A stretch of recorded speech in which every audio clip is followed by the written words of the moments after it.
Chapter 16. The Enemy. Morris managed to say, "Are you trying to—" and his voice ground hoarsely to a halt. "I'm not making any definite statement," said Lucky smoothly. "I merely have a suggestion." Morris looked helplessly about, turning from face to face of the 4 other men in the room, watching each pair of eyes meet his in fixed fascination. He choked out, "This is mad, absolutely mad. I was the first to report all this trouble on Venus. Find the original report in Council headquarters. My name is on it. Why should I call in the Council if I were— And my motive, eh? My motive?" Councilman Evans seemed uneasy. From the quick glance he shot in Turner's direction, Bigman guessed that this form of inter-council squabble in front of an outsider was not to his liking. Still, Evans said, "It would explain the effort Mr. Morris made to discredit me. I was an outsider, and I might stumble on the truth. I'd found half of it, certainly." Morris was breathing heavily. "I dare say that I ever did such a thing. All this is a conspiracy of some sort against me, and it will go hard in the end for any of you who join in this. I will have justice." "Are you implying that you wish a council trial?" said Lucky. "Do you want to plead your case before a meeting of the assembled Central Committee of the Council?" What Lucky was referring to, of course, was the procedure ordained for the trial of councilmen accused of high treason against the Council and the Solar Confederation. In all the history of the Council, not one man had ever had to stand such a trial. At its mention, whatever shreds of control Morris had used to restrain his feelings vanished. Roaring, he scrambled to his feet and hurtled blindly at Lucky. Lucky rolled nimbly up and over the arm of the chair he occupied, and at the same time gestured quickly at Bigman. It was the signal that Bigman was waiting for. Bigman proceeded to follow the instructions Lucky had given him on board the Hilda when they were passing through the lock of Aphrodite's dome. A blaster bolt shot out. It was at low intensity, but its ionizing radiations produced the pungent odor of ozone in the air. Matters remained so for a moment. All motion ceased. Morris, his head against the overturned chair, made no move to get up. Bigman remained standing like a small statue, with his blaster still held against his hip, as though he'd been frozen in the act of shooting. And the target of the blaster bolt lay destroyed in ruins upon the floor. Lou Evans found his breath first, but was only for a sharp exclamation. "What in space?" Lyman Turner whispered. "What have you done?" Morris, panting from his recent effort, could say nothing, but he rolled his eyes mutely at Bigman. Lucky said, "Nice shot, Bigman," and Bigman grinned. And in 100 fragments, Lyman Turner's black computer case lay smashed, and for the most part disintegrated. Lucky's voice rose. "My computer, you idiot! What have you done?" Lucky said sternly, "Only what he had to, Turner. Now everyone, quiet." He turned to Morris, helped that plump personage to his feet, and said, "Oh, my apologies, Dr. Morris, but I had to make certain that Turner's attention was completely misdirected. I had to use you for that purpose." Morris said, "You mean you don't suspect me of—" "Not for a minute," said Lucky, "and I never did." Morris moved away, his eyes hot and angry. "Then suppose you explain, Starr." Lucky said, "Before this conference, I never dared tell anyone that I thought some man was behind the V-Frogs. I couldn't even state it in my message to Earth. It seemed obvious to me that if I were to do so, the real enemy might be desperate enough to take some action, such as actually flooding one of the cities, and hold the possibility of a repetition over the heads of all of us as blackmail. As long as he did not know that I would pass the V-Frog in my suspicions, I hoped he would hold off and play for time, or, at most, try to kill only my friends and myself. At this conference I could speak of the matter because I believed the man in question to be present. However, I dared not take action against him without proper preparation, for fear that he might place us under control despite the presence of petroleum, and for fear that his actions thereafter would be drastic. First I had to distract his attention thoroughly to make sure that, for a few seconds at least, he would be too absorbed in the surface activities of the group to detect, via his V-Frog tools, the strong emotions that might be leaking out of Bigman's mind and mine.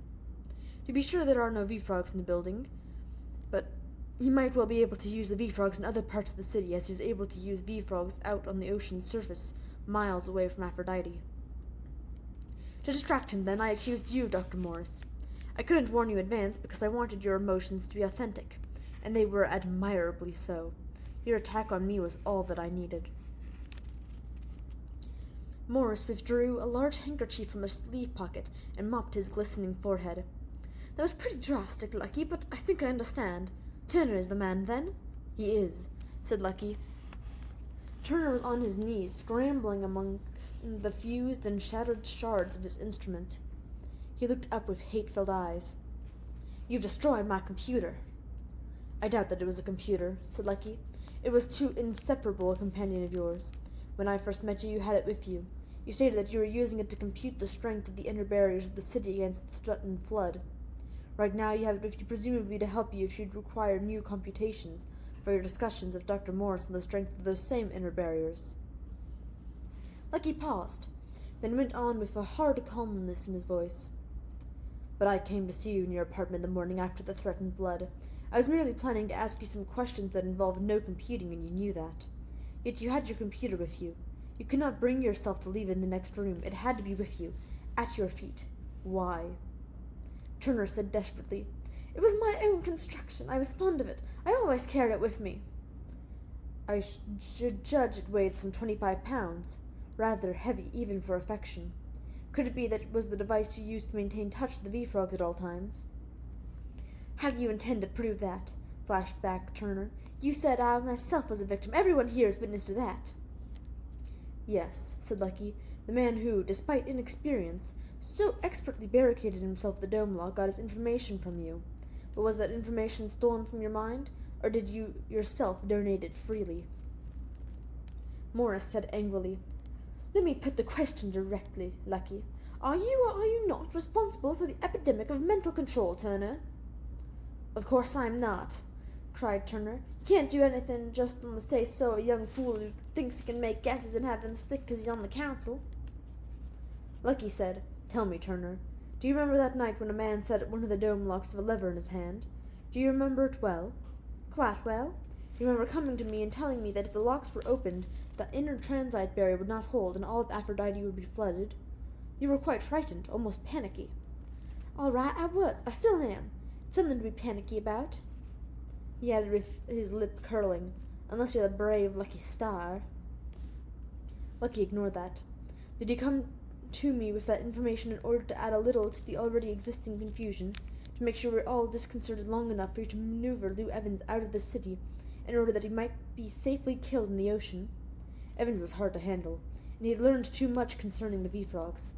Perhaps, also, you were trying to frighten me out of Aphrodite and off Venus.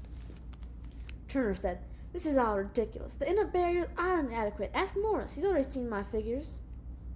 Morris nodded reluctantly. I'm afraid Turner's right there. No matter, said Lucky. Let's consider that settled. There was a real danger, and Turner was justifiably panicked. You are married to Turner? Turner's eyes flickered uneasily to Lucky's face and turned away again. So? Your wife is pretty and considerably younger than yourself. You've been married for not quite a year. What is that intended to prove? That you probably have a deep affection for her. Immediately after marriage, you moved into an expensive apartment to please her. You allow her to decorate it according to her taste, even though your own taste differs. Surely you wouldn't neglect your safety, would you? I don't understand. What are you talking about? I think you know. The one time I met your wife, she told me that she had slept through the entire excitement the night before. She seemed quite disappointed that she had. She also told me what a fine apartment house she lived in. She said it even possessed chambers. Unfortunately, that meant nothing to me at the time, or I might have seen the truth then and there. It was only later, at the bottom of the ocean, that Lou Evans casually mentioned chambers and told me what they were. Chambers is a word used on Venus to denote special shelters built to withstand the full force of the ocean in case a quake breaks a city dome. Now, do you know what I'm talking about? Turner was silent. Lucky went on. If you were so afraid of citywide catastrophe that night, why didn't you think of your wife? You spoke of rescuing people, of escaping the city. Did you never consider your wife's safety? There were 2 chambers in the basement of her apartment house. 2 minutes and she would have been safe. You only had to call her, give her one word of warning. But you didn't. You let her sleep. Turner mumbled something. Lucky said, "Don't say you forgot. That's completely unbelievable. You might have forgotten anything, but not your wife's safety. Let me suggest an alternative explanation. You're not worried about your wife because you knew she was in no real danger. You knew she was in no real danger because you knew the lock in the dome would never be opened." Lucky's voice was hard with anger. "You knew the lock in the dome would never be opened because you yourself were in mental control of the man at the lever. It was your very fondness for your wife that betrayed you. You could not bring yourself to disturb her sleep merely in order to make your phony act more plausible." Turner said suddenly, "I'm not saying anything more without a lawyer. What you have isn't evidence." Lucky said, "It's enough to warrant a full council investigation, though. Dr. Morris, would you have him taken in custody in preparation for flight under guard to Earth? Bigman and I will go with him. We'll see that he gets there safely." At the hotel again, Bigman said worriedly, "Sans a miles, Lucky. I don't see how we're going to get proof against Turner. All your deductions sound convincing and all that, but it isn't legal proof." Lucky, with a warm yeast dinner inside himself, was able to relax for the first time since he and Bigman had penetrated the cloud barrier that encircles Venus. He said, "I don't think the council will be mainly interested in legal proof or in getting Turner executed." "Lucky, why not? That copper." "I know. He's a murderer several times over. He definitely had dictatorial ambitions, so he's a traitor too. But more important than either of those things is the fact that he created a work of genius." Bigman said, "You mean his machine?" "I certainly do. We destroyed the only one in existence, probably, and we'll need him to build another. There are many questions we'd like answered. How did Turner control the V-Frogs? When he wanted Lou Evans killed, did he instruct the V-Frogs in detail, tell them every step of the procedure, order them to bring up the giant patch?